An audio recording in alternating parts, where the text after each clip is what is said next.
Bonjour, bonsoir fidèles abonnés de la salle Congo Télévision. Je vous espère en bonne santé. Moi, je veux bien et bienvenue dans votre émission Jeunes et Avenir. Cette émission qui laisse l'occasion à la jeunesse de s'exprimer, de réfléchir sur les différents sujets. Aujourd'hui, nous allons parler de comment voir le monde sans les yeux. Alors, je reçois pour vous un élève de l'Institut de la Gombe pour aveugles. Il s'appelle Mardoché Mbango et je précise qu'il est aveugle. Mardoché, bonjour. Bonjour madame et bonjour à tous les abonnés de la salle Congo Télévision. Tu vas bien? Je vais très bien. Ok, c'est un plaisir de te recevoir ici. En tout cas, merci d'avoir répondu à cette invitation. Je vous en prie, moi également, c'est un réel plaisir de passer à cette émission. D'accord. Et l'autre fois quand on parlait, tu m'avais dit, à part d'être aveugle, travailleur, quelque part, tu fais le travail que plusieurs voyants n'arrivent pas à faire. Est-ce que tu peux nous détailler ce que tu fais actuellement? Déjà, en dehors d'autres élèves, je suis présentateur d'abord d'une émission radio dont le nom est Parole à ma génération, une émission dédiée aux jeunes sur la radio Héritage. Et à part ça, je suis informaticien non-voyant. Je suis également dans les domaines de l'entrepreneuriat. C'est tout ce que je peux dire sur moi. Waouh! Alors, informaticien, il y a une machine, il y a en tout cas beaucoup de choses qu'on fait. Plusieurs personnes n'arrivent pas à les faire. Comment tu t'en sors? Alors, à ce qui concerne le domaine informatique, je suis spécialisé au bureautique. Je fais tout ce qui est bureautique, c'est-à-dire je fais les saisies, les impressions et tout ce qui va avec. Alors, comment je m'en sors pour faire toutes ces choses? C'est grâce au logiciel adapté pour les ordinateurs. Pour les ordinateurs, nous avons l'NVIDIA et JAWS qui sont adaptés pour l'accessibilité des personnes non-voyantes. D'accord. Et alors, tu as parlé de la machine et autres. Est-ce que maintenant, là, on peut faire la pratique? Seulement, on ne va pas utiliser la machine avec ton téléphone. Est-ce que tu peux nous montrer comment tu peux enregistrer un numéro et comment tu peux envoyer un message? D'accord, pas de problème. Maintenant, je sors mon téléphone. Maintenant, avec les téléphones, c'est pas le logiciel parce qu'on le sait déjà que le logiciel, il s'agit bien de l'ordinateur. Ici, maintenant, nous parlons d'une application nommée Talkback, une application développée par Google qui permet les personnes non-voyantes d'utiliser le smartphone sans l'assistance, allais-je dire, d'une personne valide. Ici, je dois déjà signifier que le téléphone est parlant. Et attendez, je vais augmenter les volumes. Voilà. Si vous pouvez dicter le numéro et puis je vais enregistrer. Attendez, parce que là j'étais sur YouTube. Attendez.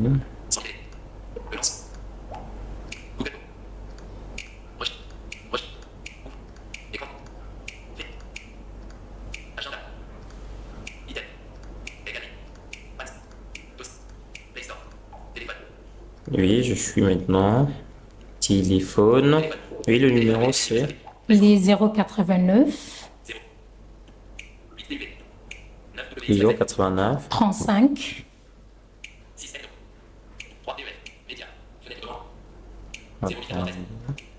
35 28 28 521. 521. Ok. Attendez, je vais vérifier si c'est OK. Dois-je l'écrire le nom? Tu vas écrire Martin. Marc.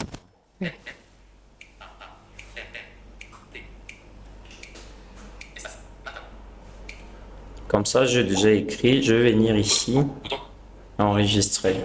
Ok. Donc, si on peut le voir, le numéro est enregistré sous les noms de Martin, grâce à la navigation qui est devenue donc facile à travers Talkback. Voilà. Et je vais essayer de venir ici. Attendez. J'entre sur WhatsApp. Mhm. Je vais essayer de diminuer un peu la cadence parce que ça parle un peu trop vite Ok. pour permettre à ceux-là qui nous suivent de bien attendre aussi Mhm. ce que le téléphone parle. Voilà. Je cherche le numéro que je viens d'enregistrer sur WhatsApp maintenant. Ok. Ici, je viens.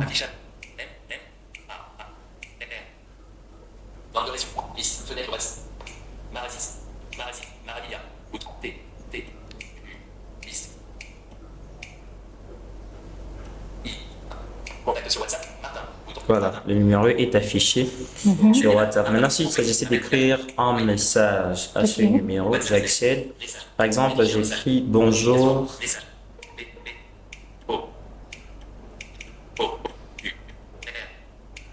Monsieur Martin.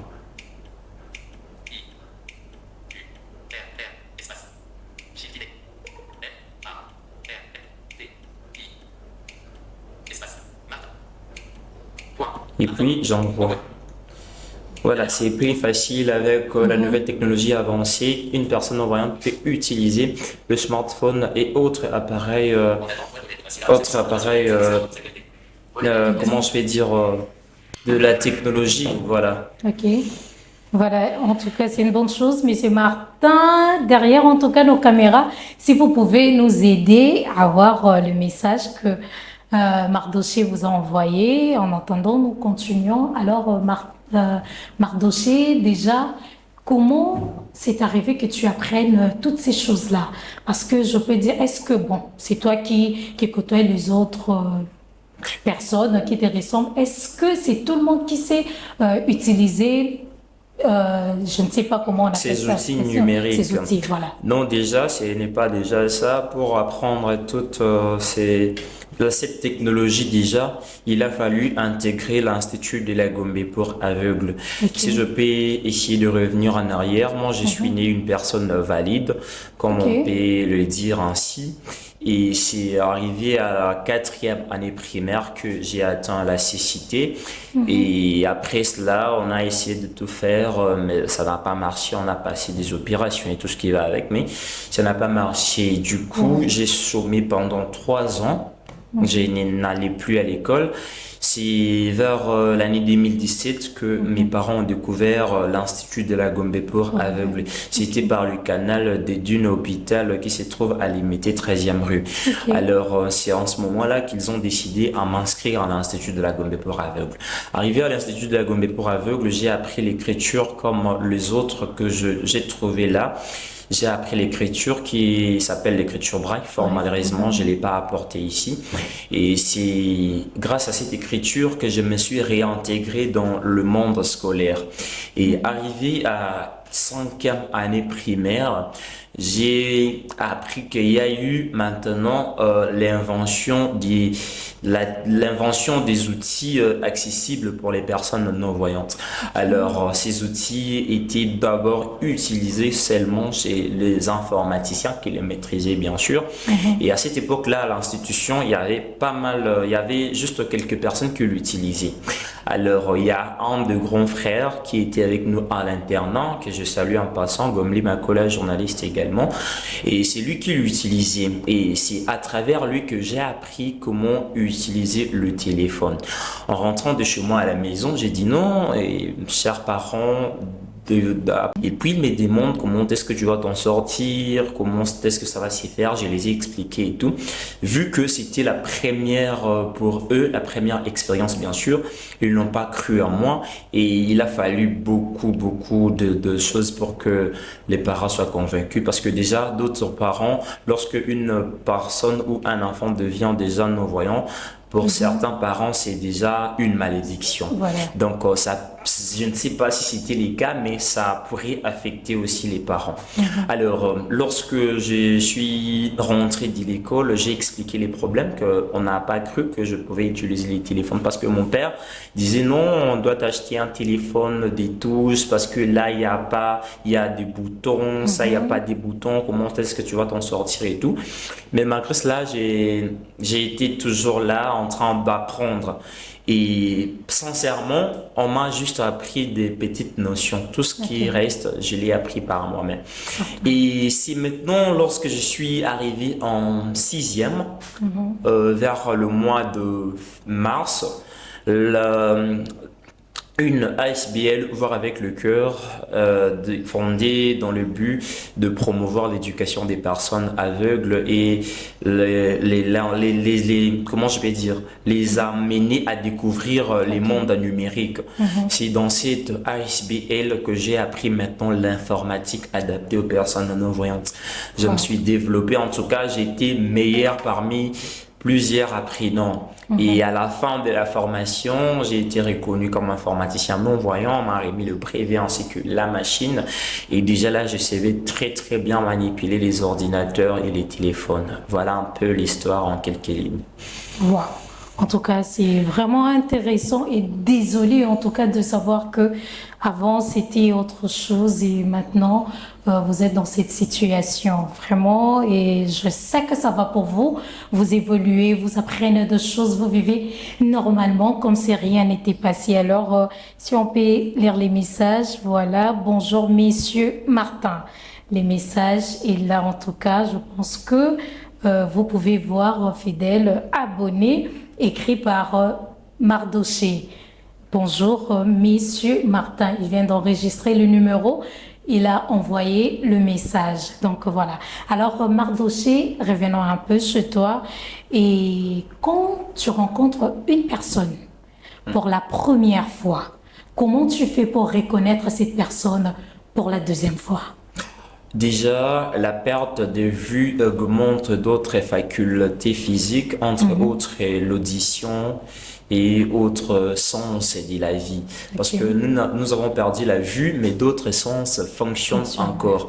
Alors, comme nous avons l'habitude de dire que nous voyons avec le cœur. Alors, lorsque je rencontre une personne pour la première fois, déjà, si avec cette personne, nous avons eu le temps de discuter, du coup, c'est comme l'ordinateur, l'information sera enregistrée et automatiquement sa voix restera. C'est normal, si vous essayez de fermer les yeux et que vous êtes habitué avec cette personne, si cette personne vous appelez, vous allez dire que non, c'est telle personne.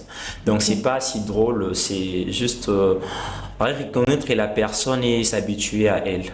Ok. Alors, tu venais de nous dire ici que tu as appris beaucoup de choses du numérique seul. Quelle est la dernière chose que tu as appris? La dernière chose que j'ai appris, c'est la présentation de l'émission. De l'émission. Bien sûr. Ok. Alors, parlons du numérique. La dernière chose que tu as appris grâce à une application ou un outil?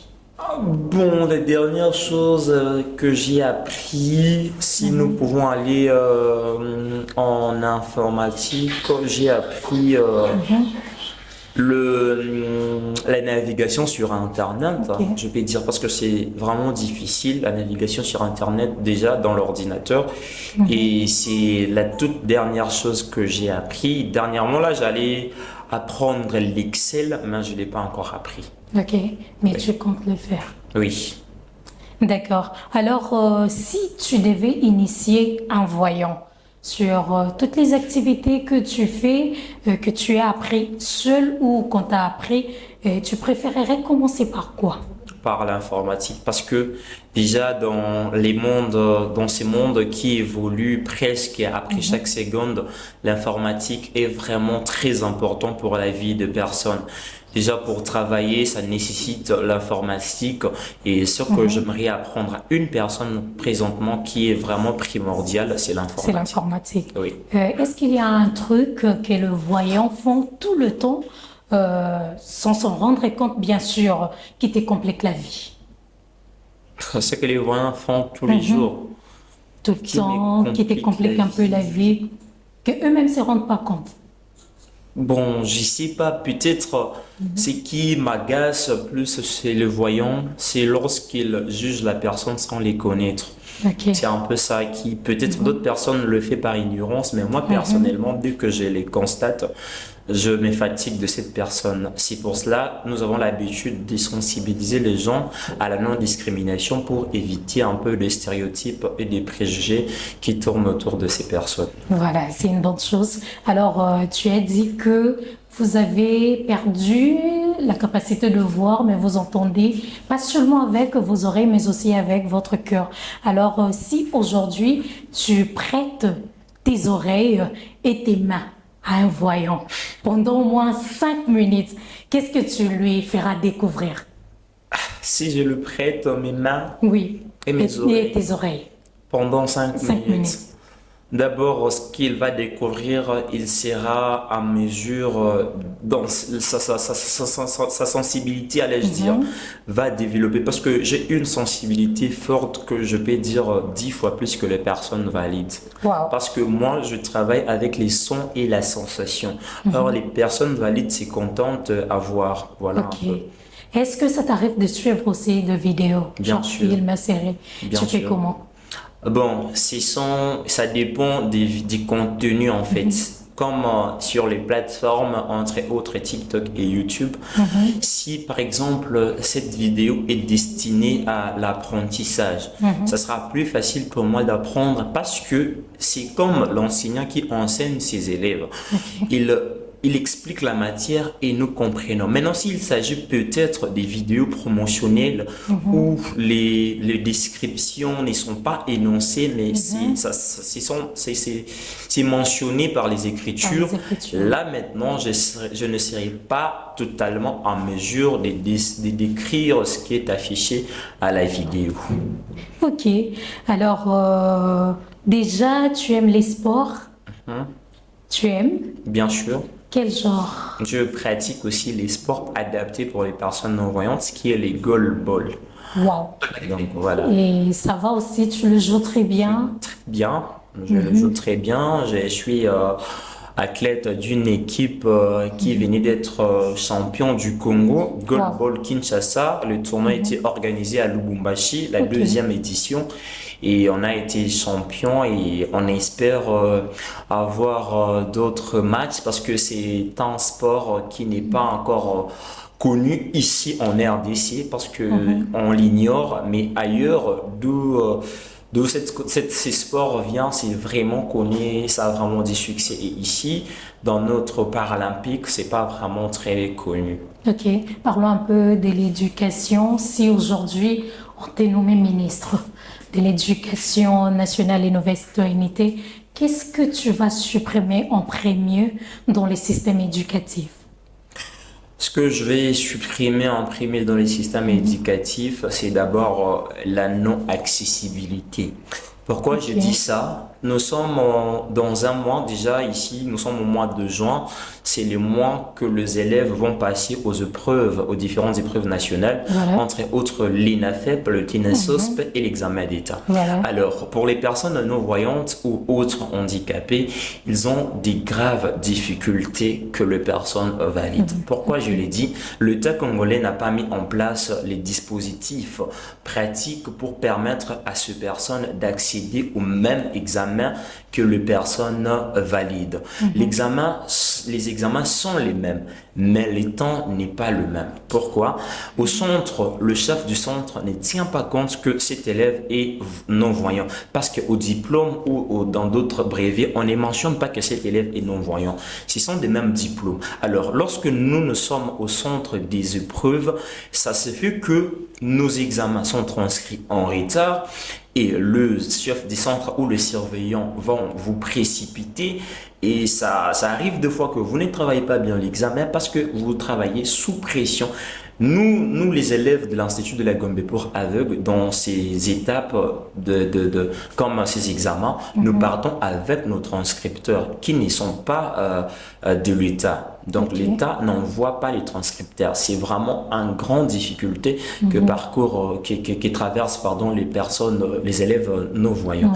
Donc ce que j'aimerais d'abord faire, je vais adapter les systèmes éducatifs pour que l'éducation devienne inclusive. Voilà. Alors, Mardoché, tu peux nous dire Tu as dit que tu vois avec le son. Alors, c'est quoi les lieux qui sonnent mieux et c'est quoi les lieux qui sonnent mal? Les lieux qui sonnent mieux, qui sonnent mal, si vous pouvez expliciter la question. Voilà, quand vous êtes par exemple à l'école où il y a plusieurs personnes, comment tu fais pour reconnaître ton ami? Ah ok, dans ces cas, dans la foule, c'est presque un peu difficile de reconnaître. Du moins si vous êtes pas si loin, mais dans un lieu que tu maîtrises déjà, tu seras en mesure de distinguer les gens à qui tu es déjà habitué. Donc les lieux plus faciles à entendre les gens, ce sont des lieux où il y a vraiment le calme, par exemple dans la maison, dans la salle des classes où vous n'êtes pas nombreux, mais dans la foule c'est un peu compliqué. Bon, on va attendre, mais ça sera difficile. Mais c'est pas seulement comme pour les personnes non-voyantes, c'est aussi pour les personnes valides. Lorsque nous sommes, par exemple, au nombre de 200 personnes, et comment est-ce que tu peux identifier une personne qui se trouve, par exemple, à la 6e rangée? C'est pratiquement impossible. Voilà. Alors, c'est de la même manière que nous pouvons identifier les gens à la foule. Voilà, merci. Nous sommes arrivés à la fin de cette émission. Si tu peux saluer quelques personnes qui te suivent. Je salue Gomli Makola, je salue Didas Futa Jefte Bonyanga et je salue toutes les personnes qui vont suivre cette émission.